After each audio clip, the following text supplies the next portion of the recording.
Perfecto. Buenas tardes, Jaime Velázquez con nosotros ya hace algún momento, estuvo en la entrevista, ya no hubo más espacio. ¿Cómo estás, querido hermano? ¿Cómo te va? ¿Qué tal, Eduardo? Y a todos los compañeros y a todos los radioescuchas, muy buenas tardes. Bueno, el doctor Fernando Santos Alvite, quien nos antecedió en la palabra, es un experto, igual que René Ortiz, hoy ministro de Energía. Son los dos expertos que nosotros consultamos regularmente sobre el tema de materia petrolera, ambos. ¿No? Mire que dice Fernando Santos que él fue el asesor legal cuando René Ortiz fue secretario de la OPEP, porque fue secretario de la OPEP, o sea, son unos maestros. Conocen mucho el tema. Son conocedores. Y Fernando Santos, además, a diferencia de René Ortiz, que es un técnico 100%, además, Fernando Santos le pone dosis de política, porque lo que reclama... Es que tiene connotación también. Tiene connotación directa. Tiene connotación. Yo le hago una pregunta respecto al seguro. Tú le haces otra pregunta, Leonidas. Todos le decimos, y Silvia lo cierra con el tema de la dolarización con la que él comienza. ¿Ya? Y el problema es que se está hablando... A ver, ¿qué te queda en este momento? ¿Qué nos queda en estos momentos que se nos fue el precio del petróleo? Déjenme hacer una metáfora, un ratito, un símil más que una metáfora. ¿Qué pasa si usted, Jaime Velázquez, ganaba $2,000 al mes y de pronto le dice, señor, usted va a ganar 800? Y usted ha ganado 10 años, probablemente, ¿qué tiene que hacer? Quiebro. Ya. Eso es en definitiva. Entonces, ¿qué es lo que usted va a hacer? Va a ver que los países no quiebran, ¿no? No. Reduzco los gastos. ¿Ya? ¿Qué más hace? Presta. Usar la tarjeta, no, usa su tarjeta de crédito primero. Primero le va a dar la vuelta. Tapa un hueco pero, y abre otro. Pero el problema, ¿cuál es? Que hoy se está hablando en el Ecuador de los bonos. Pregunto, ¿quién le va a prestar a un país que tiene su... Si tiene usted $53 por barril de petróleo en el presupuesto general del Estado y está vendiéndolo a 23, $30 menos. Sí. ¿Le van a querer cobrar una fortuna? Un castigo altísimo. Internacionalmente es difícil. Entonces, ¿qué puedes hacer? Estoy poniendo los escenarios más terribles. Venir y hacer bonos internos. ¿Saben lo que significan bonos internos? ¿Quién los compra el seguro? No. Sí. Pero es un tema muy grave. No. ¿Quién lo compra? ¿Quién lo compra? ¿Quién? ¿Cuál es el fondo? ¿Cuál es el tema? Usted está haciendo emisión inorgánica. Exactamente. O sea, está emitiendo papeles sin valor. Papeles que no están respaldados por dólares. Gracias. ¿Eso termina en qué? ¿Qué es lo que está diciendo el doctor Santos? Es que ese es el camino, el primer camino y el más, porque ¿cuál es el otro? El que decías tú cuando comenzamos, subir impuestos. Entonces, ¿qué haces? Te aguantas. No, yo no hago nada. Dejo las cosas como están, bajo los gastos de grandes de... Y otra vez al 14%. Ya, eso es lo que como comenzamos ocurrió en el terremoto 2006. Eso, claro, usted dice, pero eso le duele a la gente, porque eso es un impuesto al capital, perdón, es un impuesto al gasto, es un impuesto al consumo. Entonces la gente se resiente. Ahora, otro camino sería cambiar la moneda. Pero tú te vas a cambiar esto con... Pero mira cómo en este momento beneficia, en cambio, el no estar dolarizado ha beneficiado a Perú y a Colombia. Pero la connotación tranquilo que Silvia está dando su opinión. El problema es que la connotación de regresar a otra moneda te dispara la inflación a términos que no tienes, o sea, no podemos ni siquiera imaginarlo, ni siquiera para poderlo manejar. Entonces, solo esa implicación, además de la inestabilidad que deja en el país, es grave. Entonces vamos con dos.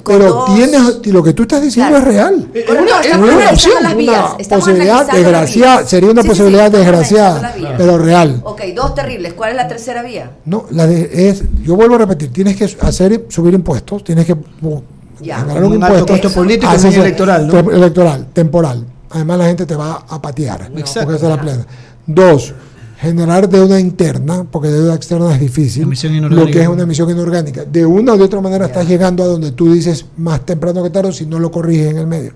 Porque los economistas se encantan. Mañana viene Alberto Dajic de mañana y de tarde Fausto Ortiz. Le vamos a preguntar a ellos. Por supuesto. ¿Ya? Ellos son los expertos. Tú sabes que son técnicos y te dicen, se puede controlar. Bien difíciles. Tú le dices a cualquiera, mira, tú dijiste lo que dijiste y los 4 que estábamos aquí, e incluso el doctor Enrique Boloña, que ya nos acompaña, se le te miraron. Todos te miramos. No, lo estamos analizando fríamente. Muy bueno. Lo que pasa es que en el momento en que tú sacas una moneda diferente, al día, o sea, al minuto que está en el mercado, ya está devaluada. O sea, porque una de las propiedades de la moneda es que la gente confía en esa moneda. Correcto. Y eso no existe en el Ecuador. La gente no confía si no es en el verde. Nada más. Entonces, si tú mañana sacas el Zuc, el Moreno, el Rafaelito, lo que sea, Se te viene abajo la economía. al minuto que sale ya no es 1.1, sino es 1.5. Y así el tipo de cambio se te va a las nubes. Y en ese momento la población va a sentir justamente lo que decía Mauricio, que es la inflación. La inflación significa que tu poder adquisitivo cada día es peor. Es menor. ¿Sí me explico? Sí. Porque tus 100 dólares de hoy se convierten en 100 Rafaeles, pero a media hora ya son 50. Y después de 24 está en 1. Mira el ejemplo de Venezuela. Claro. Y Argentina. Y Argentina. Sí, pero finalmente el tema que estamos viviendo es súper Ojo, pero lo que lo delicado. dice Silvia es un riesgo. O sea, Un riesgo y una realidad terrible, espantosa. Es un peligro inminente que tenemos que Es que tomar. estamos haciendo un análisis. Y el análisis reviste que toquemos todos los puntos justos con no todas nos las gusten. aristas, todas las aristas. Bueno, ok, yo creo realmente, es la segunda vez que digo esto en años, o tercera vez, el seguro hubiera sido la solución, porque hubiéramos podido hacerlo sin ningún problema. El primero que habló de esto, la primera vez que se habló de esto fue en el gobierno del ingeniero Febres Cordero. Y cayeron encima, incluyendo un expresidente, diciendo que era una barbaridad. Y al poco rato se vino la ruptura del oleoducto, que bien hubiese en ayudado. época del presidente Correa pasó igual, volvieron a hablar del tema y todo el mundo cayó encima. Es que no tenemos realmente las cosas claras respecto al patriotismo, y el maniqueísmo nos mata. Es decir, si no hace él, ¿por qué no? Y no hago yo, ¿por qué va a hacer él? Ahorita hubiera sido lo importante, 1, y 2, a la gente le fastidia, pero los seguros son caros, pero son importantes, por no decir la fundamental. No hay cultura. Claro, Lo eso hicimos no hace existe, 2 no hay jueves, cultura hicimos un segura. programa de eso.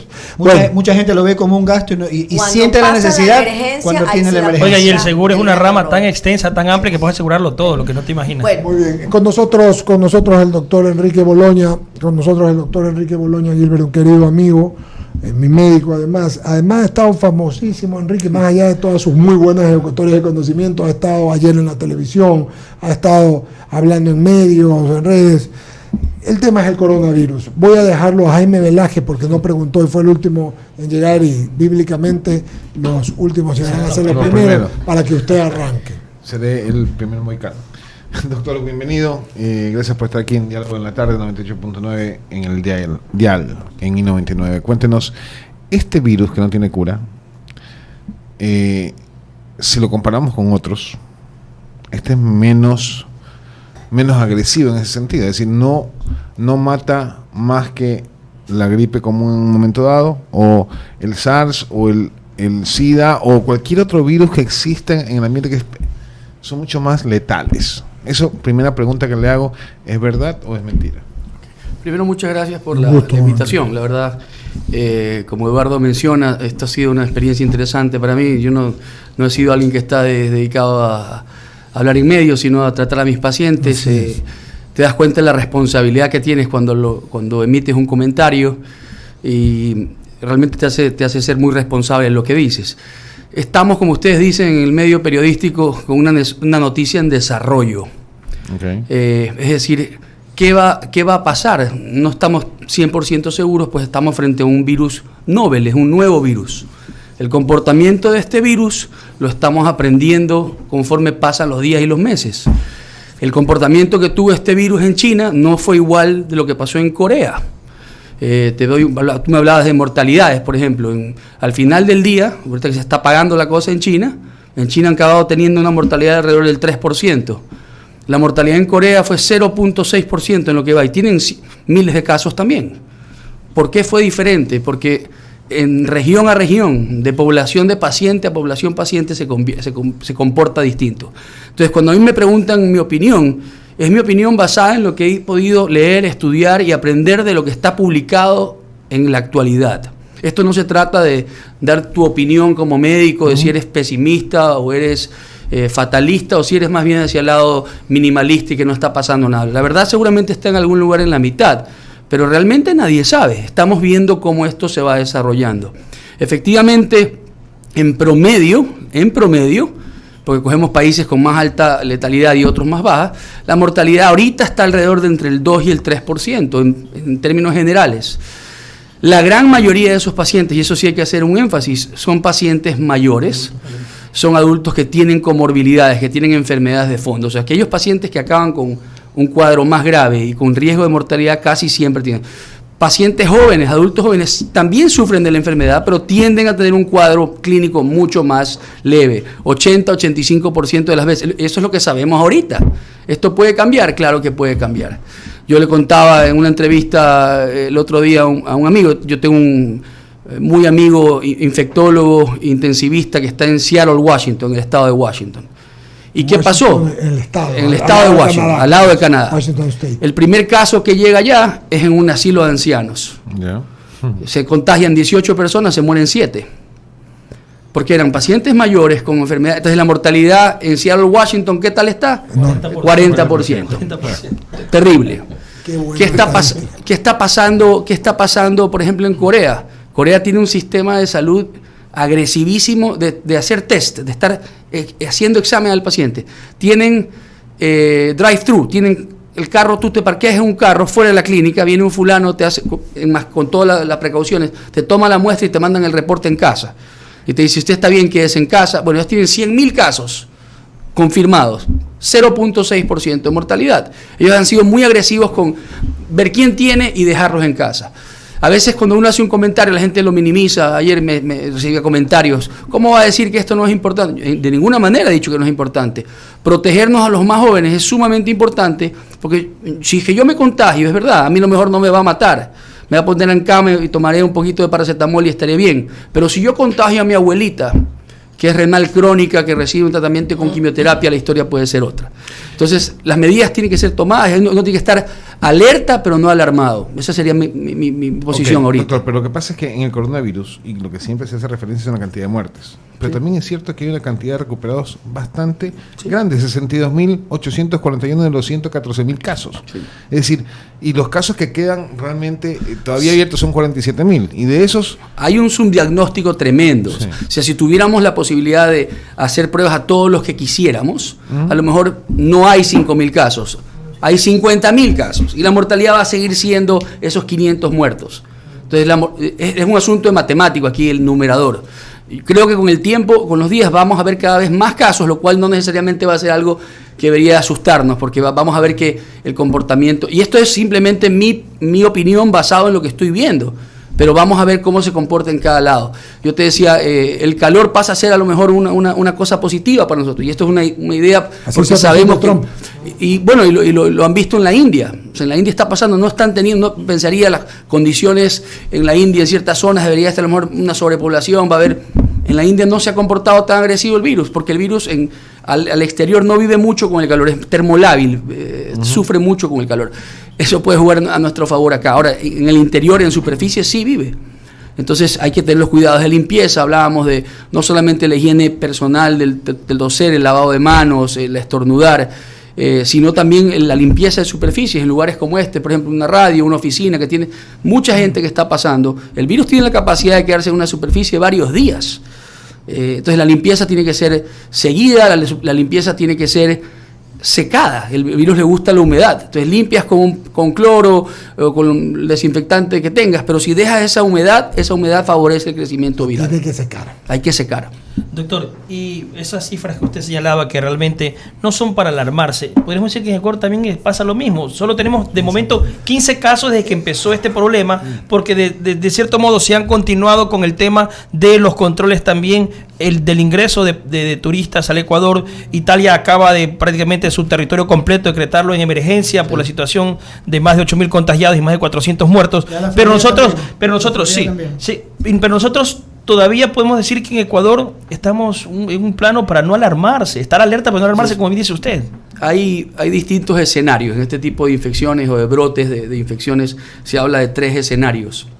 Nosotros ahorita nos encontramos en el escenario 2, que es el que ya tenemos. Hemos importado 2 casos, por lo menos es lo que se ha reportado hasta ahora, y de esos casos hay contagiados solamente pacientes alrededor de esos casos. Del primer caso primario. Sí, entonces... No hemos caído en el tercer escenario, que es el que es un poco más complicado, cuando ya tienes transmisión en la comunidad. Cuando hay transmisión sostenida, se está pasando, bueno, ahí está frente a otro escenario. Y en eso es lo que tenemos que trabajar. Vamos a tener el éxito, pues esto no solamente depende, yo no tengo, ese es el otro asunto que quiero ser sumamente claro, no tengo ninguna afiliación con ninguna cosa del gobierno, no tengo ningún interés, yo soy un médico particular y privado. Sí. Pero esto no solo depende del gobierno, creo que se están asesorando bien. Hace semanas estuvo aquí la gente de la OMS, la doctora Gina Watson es una autoridad mundial literalmente en el tema. Sus recomendaciones están claras, si las siguen, si aprendemos de lo que están aprendiendo en otros lados, si lo aplicamos a nuestra realidad y se siguen, pero necesitamos mucho de la comunidad. O sea, el evitar, si estás enfermo, no ir a trabajar, el del lavado de manos, el de los niños con gripe, no mandarlos al colegio, va a ayudar a que a tratar de contener esto. No sé si vamos a lograrlo hacer o no. Doctor, el gobierno informa a través de sus canales de comunicación oficial, como en este caso el Ministerio de Salud, acaba de confirmar de que el paciente extranjero ha sido trasladado a Quito. Hay mucho temor en la gente y también caemos en ese tema del alarmismo, el paciente lo trajeron a Quito, Quito se va a contagiar, lo trajeron a Guayaquil se va a contagiar. No hay tal cosa, ¿por qué alarmarse? Entonces, no sé los detalles, la verdad, de dónde está. El gobierno está trasladado ya a Quito. Pero lo que sí te puedo decir es que, o sea, aprovechando tu pregunta para hablar del modo de transmisión, este virus se disemina, es bastante transmisible, es bien rápido, es fácil de contagiarse. Y se transmite por las gotitas de flush que uno genera al respirar, al toser. No es un virus que se queda volando en el ambiente. O sea, no es un virus que va a estar... Pero sí tiene la capacidad de volar o de saltar, decimos, al estornudar, al toser o al escupir, entre 1 y 2 metros. 2 metros es la medida, 6 pies es lo que los americanos y el CDC están dando como norma de seguridad. Es decir, por ejemplo, yo soy médico para la aerolínea KLM y KLM me da una orden que si llega un paciente sospechoso de esto, el aislamiento, pues el gobierno se encarga de eso, pero solo están aislando 3 filas adelante y 3 filas atrás. Porque eso es la distancia que saben que el virus realmente puede volar. Entonces, que un paciente sea trasladado en una ambulancia con las medidas de seguridad realmente no está exponiendo a ningún miembro de la ciudadanía. A nivel hospitalario tienen que tener los cuidados necesarios. Doctor Boloña, buenas tardes. Mi pregunta es la siguiente, y yo me pregunto, ¿por qué Italia es el segundo país que tiene más casos de coronavirus? China, obviamente, porque es el foco, ahí nació esta enfermedad, este virus, pero ¿por qué no fue uno que está al lado? ¿Por qué se salta a Italia? Sí, vivimos en una época en la que tú estabas hoy en Guayaquil y mañana estás en China y pasado estás, o sea, definitivamente es el transporte aéreo lo que generó esto aquí. No sé si tienen claro ya la epidemiología de cómo llegó este paciente, pero tiene que haber llegado definitivamente gracias a las facilidades de viajes que tenemos hoy por hoy.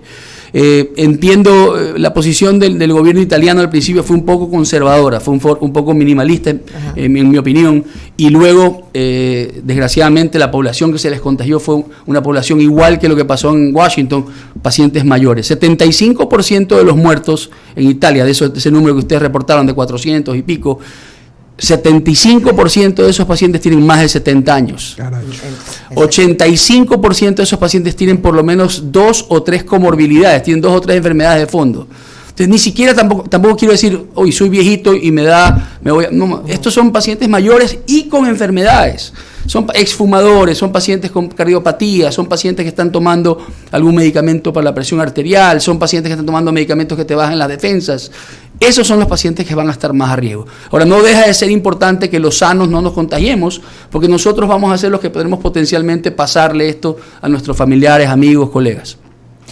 Sí, lo último que quería preguntarle, ¿cuáles son esos... como usted explicaba, en los países del primer mundo, por ejemplo, nos daba el ejemplo de Corea, que ellos están preparados y todo. Obviamente tienen la tecnología, cuesta mucha plata, lo que no tenemos nosotros. De hecho, yo también entiendo que nuestras cifras y las cifras de cualquier país subdesarrollado del tercer mundo no pueden ser confiables porque hay mucha necesidad, ¿no? Pero en cuanto a la infraestructura de salud, ¿qué es lo que se necesitaría? Porque, ¿qué es más viable? Esa prevención, pero no nos va a librar de en algún momento tener que necesitar esa infraestructura de salud para combatir el coronavirus o atender los casos. Sí, es una pregunta que realmente no sé yo cómo contestarla porque yo no estoy inmiscuido en el proceso sé que están tomando las medidas, sé que están... el primero es tratar de prevenir y contener. Pero lo que se viene pronto seguramente va a ser tener la capacidad de hacer los tests acá, con más libertad. Y se están desarrollando las pruebas. El Instituto de Higiene lo tiene, pero seguramente tiene un número limitado de muestras. Si en Estados Unidos está limitado, imagínate en el Ecuador cómo estamos. Pero seguramente eso es lo que se viene, que se comience a liberalizar esa capacidad de poder testear, o sea, analizar el paciente que lo tenga y decir, usted tiene riesgo, viene al hospital, usted está más grave, va a terapia intensiva, usted tiene los síntomas, se va a quedar en casa y lo vamos a monitorizar. Eso sería una medida importante, comenzar a poder diagnosticar temprano para poder aislar y contener que no se siga diseminando esto. Gracias. Doctor Boloña, le saluda Mauricio Icaza. Gracias por compartir sus conocimientos. Mis preguntas las dos que voy a hacer van a ser completamente extremistas. Vamos a la primera, que tiene que ver con su primera respuesta, en la investigación científica, porque como bien usted señalaba, todavía estamos en un proceso.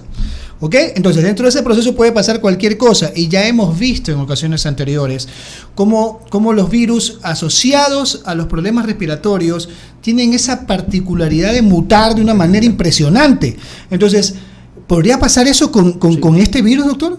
Hay reportes de eso, ya hay reportes de una cepa parecida en China, hay reportes de casos de gente que lo tuvo, se curó y tuvieron un segundo episodio, y eso todavía no lo conocemos. O sea, esto, como te digo, esto es una noticia en desarrollo. Esto es lo que hoy día es una verdad absoluta, mañana es a medias y a lo mejor en unos meses o en unos años decir qué equivocados estábamos. Yo creo que lo responsable ahorita como profesionales es tratar de comunicar lo que se va sabiendo. No buscar ser un profeta de qué es lo que va a pasar porque no lo sabes. No hay por qué tomar un camino fatalista ni tampoco minimizar como lo han hecho también otras autoridades a nivel del mundo inclusive. Yo creo que hay que tener cautela, hay que estar alerta, hay que estar proactivo, hay que estar con el plan de prevención sin entrar en pánicos, porque por lo que vemos hasta ahora, el comportamiento de este virus, si entra en la persona con un sistema inmune adecuado, debería comportarse como un trancazo, como decimos acá, con un cuadro viral, te va a tumbar.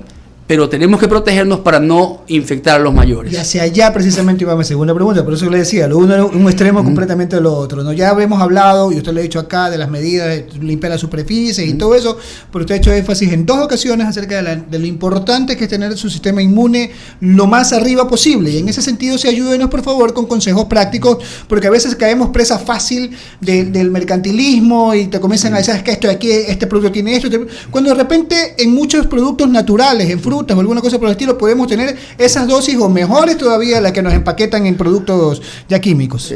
Es así, realmente los suplementos vitamínicos no han demostrado, y hay estudios, o sea, en medicina a mí la gente me pregunta, es que usted no cree en esto.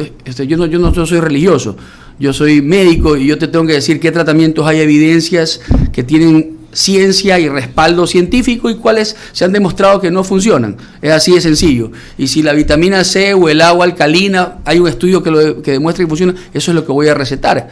Pero por otro lado, hay mucho de eso, ¿no? Se cree que vitamina C va a ayudarme. Nada necesitas en exceso, necesitamos un sistema inmune normal. En una dieta normal una persona necesita el equivalente a 100 miligramos de vitamina C al día para no tener escorbuto y estos otros problemas y deficiencias de vitamina C y bla, bla, bla. Entonces, en una dieta balanceada, comiéndote 2 frutillas, un jugo de naranja y seguramente tomaste 300 o 400 miligramos. Sí. O sea, lo que no necesitas y te queda con lo que tu cuerpo no necesitamos suplementos de vitamina C, necesitamos una persona bien comida, bien descansada, bien hidratada.